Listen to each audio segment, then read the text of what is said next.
warm welcome back to the Tech Talks Daily podcast. A bit of random news for you all. I noticed yesterday that John Cena, followed me on Twitter. So John, if you're listening to the podcast, if that's how you found me, please send me a DM. I'd love to get you on here and talk about some of the things that are important to you and maybe get you to share your journey on here. But in today's podcast, we're going to be talking to Michael Beckley, CTO of a company called Appian. And way back in 1999, he and a couple of friends sat in a basement. And 23 years later, Appian is a public traded company with more than 2,000 employees and was one of the most successful software IPOs of 2017. So I invited Michael on Tech Talks Daily for a discussion on growth in tech and tips and push through the looming recession. And we'll also talk through how they grew Appian to be a company with a market cap of more than $3 billion, also giving giants such as Salesforce and ServiceNow a run for their money in the process. So we've got so many great things to talk about today. But before we start today's interview, I just wanted to give a quick mention to our sponsors, because this month the podcast is brought to you by Flipper, which is the #1 marketplace to buy and sell online businesses and startups. So, do you run your own online business? And have you ever considered selling your website, your store, your tech, or your app? Because with world-class combined matching technology, dedicated brokers, and end-to-end services, all at the most efficient price, Flipper is making it simple to sell your online business. So, to get a free valuation, visit my friends at flipper.com/techtalks, where each month thousands of online business owners exit with Flipper. Again, visit flipper.com/techtalks. And you guessed it, that means it's time for me to say buckle up and hold on tight, because I'm going to beam your ears all the way to the US, where Michael is waiting to speak about all this and much more. So a massive warm welcome to the show. Can you tell the listeners a little about who you are and what you do? Yeah, thank you, Neil. I'm Michael Beckley, Appian's founder and chief technology officer. So I guide our long-term product strategy for our process automation platform that is used primarily by very large organizations, 5 of the 6 top UK banks, 6 of the top 10 banks in the world, and over 200 different public sector agencies. And I also lead our marketing organization. Wow. So if I was to take you back in time, I'm curious, there's got to be a story here. Can you remember where your passion for tech, maybe even banking too, something that lit the spark that would put you on the path you're on today, and how those worlds would collide for you? Is there a story there? There's a lot of stories there. Yeah. You know, this is my life, my career, but it's easy to go back to when I was 6 years old. Mm-hmm. And my mother decided my brother and I had to be put into summer camp to learn how to code. If you think back, that's 1980. Wow. So, the era of the personal computer had arrived, and it was my mother, whose father was also one of the original programmers of that era of the 1950s on the original IBM computers in the US. And so she knew that this would be important, and she thought her sons needed to learn how to be programmers. And so, for me, though, being in that environment and being given a computer and taught how to control it and how to make it do what I wanted it to do, that was revolutionary. I mean, for a child who's used to being told what to do, to be given this machine that would do what you told it to do, that followed your instructions perfectly, that was a revelation. And then not too many years later, I remember being taken to Farnsworth Computer. We were going to buy our first Apple II for the house, and they had on display at the computer store an Apple IIe with a Mockingbird stereo music synthesizer built into it, this expansion board in it, and it was playing this game developed by a gentleman named Richard Garriott called Ultima 3. So here was this incredible open world role-playing game with this immersive music that just drew you in, and I was just a child. And yet here again was like this realization of what was possible with even that primitive technology, and just this incredible engaging world that you could create. And so I knew that I wanted to also create worlds like that.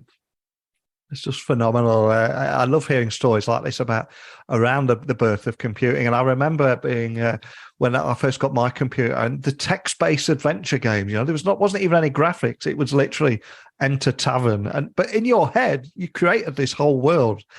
and just yeah, just exactly. The Infocom text adventures were also very inspirational to me. To be able to read books by Douglas Adams and then play them. It was just phenomenal. But as I grew up, I just saw more and more ways in which technology allowed me to do more things. And I had a favorite skit that ran on Saturday Night Live, a comedy show, a TV show here in the U.S. And it was making fun of Apple Computer.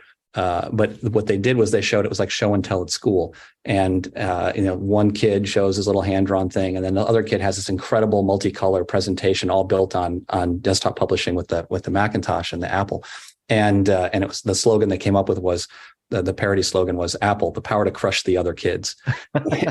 And that's what I felt like growing up, is that I had access to all this technology that allowed me to, I was pretty competitive back then, to do so much more. And then you get into the real world as I got into college and saw that in the business environment, the technology was so primitive that people were putting up with technology that was decades behind what was possible in the consumer world. And so that's where I saw how my passion for technology could immediately translate into something real and new. There was this incredible opportunity to change the world and unlock a lot of that creative potential, not just in school kids, but within the school kid within all of us who, is out there maybe working in a large financial institution, maybe working in a government agency, and you feel trapped and constrained by that, decades old technology. And from those formative years, they would lead you to Appian, where I think it was 1999, you and a group of friends sat in a basement. And 23 years later, Appian is a publicly traded company with nearly 2,000 employees and was the most successful software IPO of 2017. Again, can you tell me more about that story behind the company and also the problems that you set out to solve with technology from the outset? Yeah, I'd love to.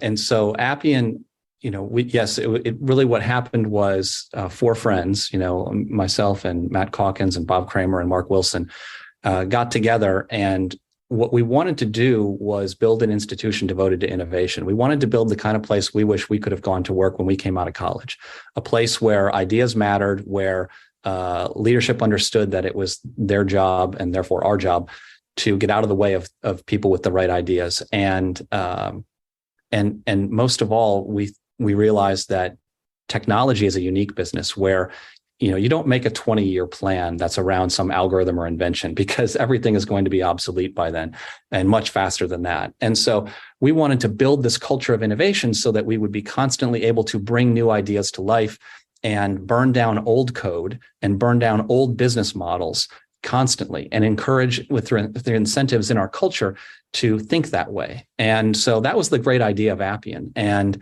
the real magic was when the four of us got together and talked, we realized we had the same goals, the same long-term vision. And so you can draw a straight line from those early days in the basement to today when we get together for founders meeting, because nothing's changed in that core vision. We think now 20 years from now, what can we do? Not with the 2,300 employees we have now, but what could you do with 20,000 people to change the world? And for any new startup founders that might be listening to our conversation, looking for a little inspiration, can you walk me through how you grew Appian to be a company with a market cap of more than $3 billion and also giving giants such as Salesforce and ServiceNow a run for their money? Because it's phenomenal what you've achieved here. And I think very often imposter syndrome and people just putting a ceiling on their own limitations can hold people back. But hearing your story, I would hope that it would inspire a startup founder that could be listening in any corner of the world to follow in your footsteps. But can you expand on that? Well, let me be clear. I never wanted to start a company. It's a difficult question to ask me, at how to inspire entrepreneurs when I never think of myself as one. I think of myself as someone who just wanted to change the world and found this was the way to do it. And that I found these co-founders, these gentlemen who were always going to be successful in business. And so I think if I have advice, it's simply this: whatever you want to do, think through what are you going to need to accomplish that? And how are you going to do it on your worst day? How are you going to make sure your vision, your ideals are held up when you are sick, when you can't work, when you have to go take care of something else? And so where are you going to not only have people who believe in your dream as much or more than you, but where are you going to go when things are bad? And so, your friends are typically the people you rely on, but don't start a company with your friends just because they're your friends. If you're going to do something big, you've got to have people who share your long-term thinking and your vision, and who really you enjoy working with, because this is not an overnight story. As you mentioned, we started in 1999. We didn't IPO until 2017. So, there's a lot of ups and downs to get there. And so, number one, you have to think long-term. Number two, you have to have, people you can trust and rely on to help you get there. And then the number three item you can't forget is you have to actually be in control if you want this kind of success. And you're not just going to count on some good fortune to drop on your head by accident. Then I think the secret of Appian that is probably easiest to overlook is how we funded the company. And that is, we bootstrapped this business. We were successful because we focused on making our clients successful instead of imagining ourselves to be some 2,000 person public company. We made it real, one client at a time. And by the revenue we gained from making those clients successful, we were able to hire more people, take out bigger offices to host them, get better equipment, and invest long-term research and development in building new technology that serve their needs. So it's really basic stuff. I mean, if you want to change the world, start in your own neighborhood, help one customer, deliver real value to them, cultivate, some core skill that you're better at than other people, and everything else can follow. And you mentioned there about, being prepared for when things go bad. And I noticed you started in 1999, and that was roughly around the period of the dot-com bubble, and everything happens in cycles. So do you have any advice for founders on pushing through those bad times? And at the moment, obviously, there's economic uncertainty and a looming recession, etc. So having been someone that's come through that dot-com bubble, etc., is there any advice you'd offer around that? Oh, definitely. I would say don't be discouraged at all by a recession. This is a great time to start a company. The fact is that there's so much better for startups in this climate. You think about it this way. Hiring people is easier than it was just 12 months ago.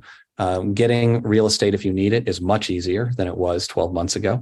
And, when a recession hits, everything becomes easier for a startup. There's less noise in the marketplace. There's less focus on already being big and getting lots of attention. And instead, people start questioning, okay, well, what's the real value behind this technology? And so if you're a startup, all you've got to do is deliver something real with substance, with integrity to one client, and someone will want to tell that story. And it's much easier for that story to be heard, because that's what people are looking for, is value. They're looking for something new and disruptive to get out of the depression that they're in when they look around and see layoffs, and they look around and they question demand. That people are looking for change, and disruption happens only in these times of crisis, if you will. So what a great time to be a startup, quite frankly, because remember, the economy could shrink 4%. It could shrink 20%. You just need one customer as a startup. You don't need 100 or 1,000. So, that kind of noise is all happening way above, where you are in the ocean. 100%. Great advice. And I also wanted to ask you to explain to the listeners a little bit more about the trend towards low code for all and how the new collar workforce, where companies are automating tasks in white collar office roles. But it's the most important part, not taking away jobs, but actually changing the workflow dynamic, because there's a lot going on here, isn't there? There is, certainly. It's still very difficult to hire people and to retain them. And so what you find is hundreds of thousands of unfilled jobs in technology, automation, and programming, for example. And so what Appian has helped pioneer, we were the first company to go public as a low-code platform. And what we've done is pioneer this ability to automate processes, to implement process automation in very large organizations, very complex organizations, and even very small ones that want to do very big things without having to have a big team. So if you want to launch a new product, and in financial services, you want to, fintech companies, they want to change the way the world banks. They want to change the way things are bought and sold, and they want to, make the world of commerce work for the individual. They want, you to be able to bank 24/7. They want you to be able to get loans when you need it. They want to serve populations who've been previously unbanked with microloans and with taking advantage of technology to understand who the person is, not just what their credit score says. If you don't, a lot of people don't have credit scores. A lot of people don't have accounts, even though they have jobs and they've got great ideas and they want to start companies. And so, how do you automate doing something that matters? And well, in today's world, that takes software and that takes usually programmers. But a low-code approach now means that through visual development, non-traditional developers, people who have great ideas can actually do great things. And so that's what low-code for all is about. That's what Appian is all about, is allowing you to actually not just build an app, but to actually build a business process and automate it at scale, so that if your product is successful, if a lot of people want to, come use your new fintech, if they want to bank with you, they want to get microloans from you. If 1 million people show up, how are you going to scale to support them? And so that's what Appian has done, is we built this platform for innovation that empowers small teams to actually do large scale data processing, and it allows them to do things in the real world where it's not good enough to just have a fintech idea or an insurance product that you want to create, some new insurtech idea. You actually have to make it comply with an incredibly complex world of regulations. And so that's where Appian has, decades of experience in making it easy to bring together the information you need, not only to take care of customers better, but also do it in a regulatory compliant way. And so that's what's, I think, pretty special about this new technology with low code that makes it possible to do process automation in the real world. And I think in some ways, startups are being empowered with distributed teams and having open access to the global workforce. But can you tell me on the flip side of that, how overcoming the challenges around this global technical talent crunch? Because there is a short supply of tech talent right now, isn't there? Oh, there certainly is. But I think that what Appian has done is put online self-guided instruction techniques through our community. We've made our software freely available through the Appian Community Edition, so that people can get started and on their own make tremendous progress to becoming an expert in being able to, launch new products and services, get employment with the largest, most successful, most innovative companies in the world, who themselves are betting on the Appian platform to transform the way they're able to serve their clients. And there's so much I love about your story, and also how Appian and your low code for all ethos there, the very real problems you're solving for so many of those big banks that you were telling me about at the very beginning of the podcast. But I'm curious, what keeps you up at night, and how do you keep your curiosity and open-mindedness alive to keep finding those solutions and making life easier for your customers? So what I focus on is still where we started, and that's the customers. So when I see a customer trying to do something at an even greater scale than we've ever seen before, which is now what we get the privilege of working with. We're working with clients who want to transform global operations. They want to figure out how to do new things that are important to change the world. So if just speaking about financial services for a moment, in financial services, the latest trend is in environmental sustainability and governance compliance, ESG. And this is incredible because what we're seeing is investors want to change the world. They want to invest for good. They want to see their capital applied to enterprises that are actually helping move us to a zero carbon economy, that are helping us employ a more diverse workforce and create economic opportunity for underserved communities.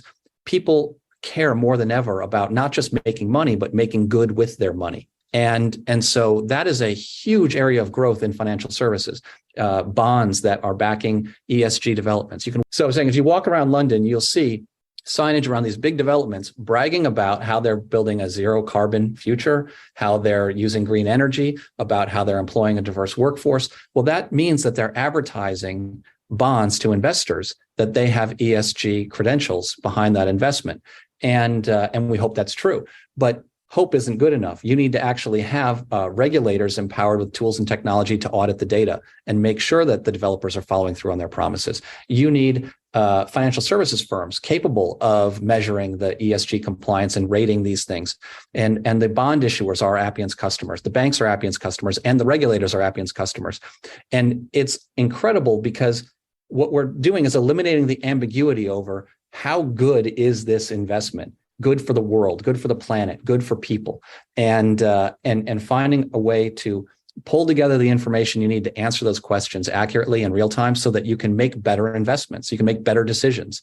And so this is an exciting world where there's so much opportunity, but it is it's not just about helping people do it with fewer people. It's about changing the way the world works so it works better for people.